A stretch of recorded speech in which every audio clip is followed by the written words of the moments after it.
a really, really nice little old, oldie-worldy village town centre you've got here. I don't know about the rest of it, but I hope you'll tell me, and I hope I get time to look around today.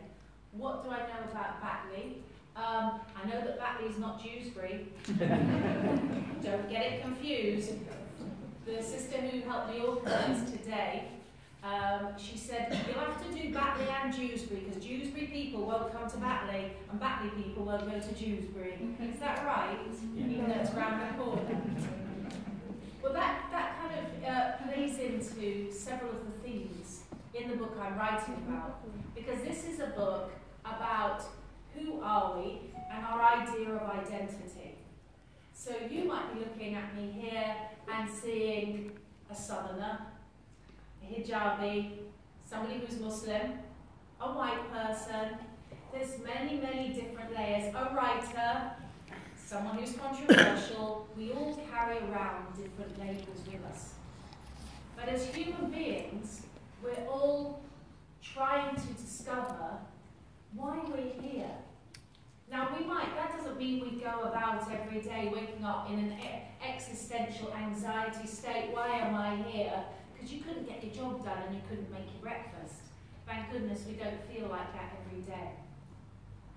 But I realised when I became Muslim that quite a few moments in my life had woken me up to the fact that I'd been pushing reality to the back of my head while I was just getting on with stuff. And the reality really is this: we're all born the same way, and we're all going to go out some way. And the stuff in between is a journey from cradle to grave. And we're trying to make sense of it. And so this is my book about trying to make sense of it, of life. Aside from it being one person's journey, I've got a quick Q&A. It's going to be interactive today. So when we say book reading, don't worry, I'm not literally going to sit there and go, and today, da-ba-da-da, thank goodness. That would be really dull. We're hearing somebody else reading. No.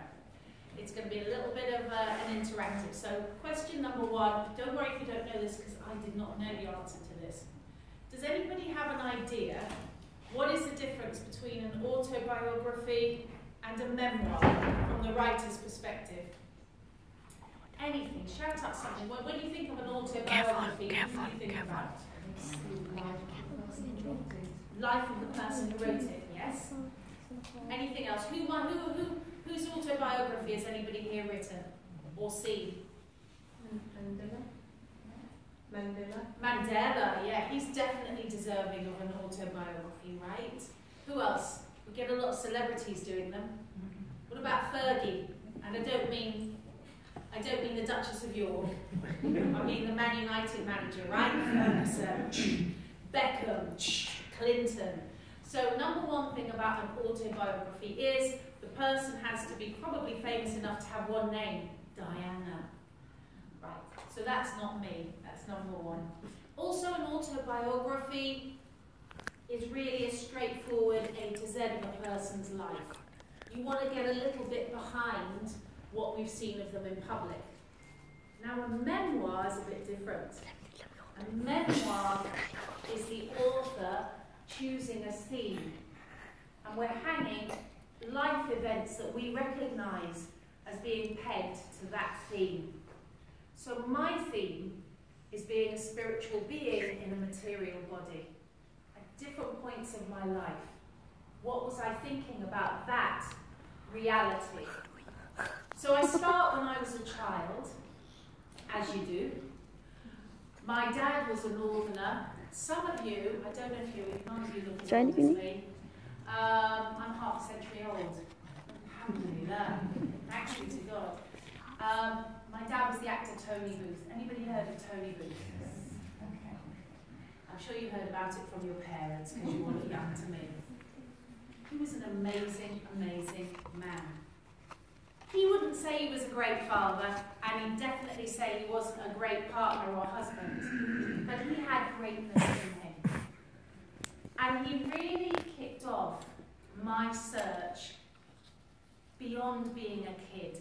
Imagine, at 7 years old, being given a book Jacket by Jack London. Anybody heard of the writer Jack London? Incredible author. And this book was about a man who goes to prison in America and gets beaten so badly his brain leaves his body and he becomes other people in the past. I imagine giving that to your 7-year-old child. He also gave me a book called Mr. God, This is Anna. And it was like a little girl's prayer trying to understand God. Now my parents in the 70s were pretty much part of a kind of hippie, trendy set. So they weren't into traditional religion, they were more into transcendental meditation. I remember once my grandmother, who was very traditional, saying to my father very seriously, "You're going to damn those girls to hellfire because they're not christened." My dad put me under the kitchen sink, bend your head down, splash some water on my head. "Father, Son, Holy Spirit, there you go, she's christened, all right." "Oh, going to hell." So there was a bit of a generation gap there. But my dad, I didn't know he features so much in this book. He's the beginning and he's actually at the end. Because he gave me a great life lesson which I took with me and which I think is very linked to an understanding of Islam, about being a human being, what it means. When I was 10, I thought we were poor. We lived in an 11-room flat in Hampstead, North London. But we didn't have much in the flat because my dad hadn't worked as an actor for about 8 years. So we lived on the dole check. Who remembers the dole? Yeah, the dole, right? So he used to sign on for the dole. So everybody thought my dad was this kind of, you know, I remember once we were getting the bus on the way to school and I heard a lady go, "Oh, I thought he'd have a helicopter taking his kids to school." She didn't know that morning we had to go down the dirty sofa to find enough change to get the bus. And that usually we rifled my mum's pockets in order for us to get to school and maybe an ice cream for me and a beer for Dad. But we knew. So anyway, this one particular day, sorry to begin with the bathroom, I was in the bathroom when this happened. I reached down the side of the toilet, hoping that there'd be some toilet roll, and there was newspaper. Now that's surely not an indignity any of you would have experienced, you wealthy people of Batley. But when I was a kid, toilet roll was actually a replacement for newspaper was a replacement for toilet roll when you ran out. We'd never do that now, too posh. I found this an indignity and I wanted to tell my dad. So I went into the living room and my dad was watching the 2:15 at Newham, the racing, right? I stood in front of the telly. "Dad, get out the way, kid. Dad, what is it? Dad, I don't want to be poor anymore." He looked at me, interested. "What do you mean we're poor?" He knew we were in an 11-bedroom flat. I didn't know he'd grown up in post-war Liverpool, which had been flattened in the Blitz, and he'd grown up with an outside toilet and a coal scuttle and 4 people to a room. But I thought I was poor. "Dad, I don't want to be poor." "What does it mean to be poor, kid?" "Well, instead of shampoo, we use fairy liquid." "Yeah, and?" "Well, when we go to the bathroom, we have to use newspaper and..." "All right. What newspaper do you use, little Miss Fauntleroy?" "Well, it was the Guardian." "Aha! The Guardian is the toilet paper of aspiration. Now, if we'd been using the Sun, then I'd have said we were in trouble." He looked me up and down, gave me an appraisal. He said, "Look here, kid, listen. You're not bad looking. You've got quite a good mind in there. You're white. You live in Northern Europe. You've already won the lottery of life and you don't know it. Don't you ever complain about where you started off.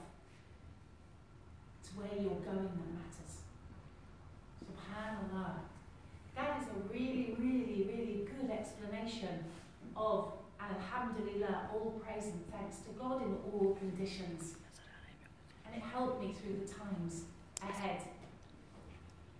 So that was me growing up. Oh, there was one other thing. Don't think it's easy coming to Islam. We have our challenges. It's not meant to be a walk in the park. We're told in the Quran, we will be tested. Don't you think you'll be tested like the ones who were tested before? So you can't just go, la-di-da, I'm a Muslim, woo, raining flowers and sunshine. You've got to prove it. You've got to be serious about this deen. All of us, whether we're born into it or whether we grow into it, we've got to take it seriously. So, my mum, a few months ago, rang me and said, the family have been talking about why you've become an extremist. I said, okay. Why have I become an extremist? Oh, you were always a weird kid. Okay, how was I a weird kid? You were always praying to God.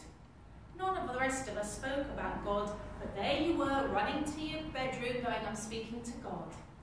And it was true. When I looked back, when I wrote this book, I realised, yeah, I was the weird kid who used to read the Bible. I was the weird kid who was out of step with the secular, Western, European and secularising British mindset. I believed in God. No one had to tell me about that. But then when I was 11, a friend came round to stay. She was my best friend. And at bedtime I did this.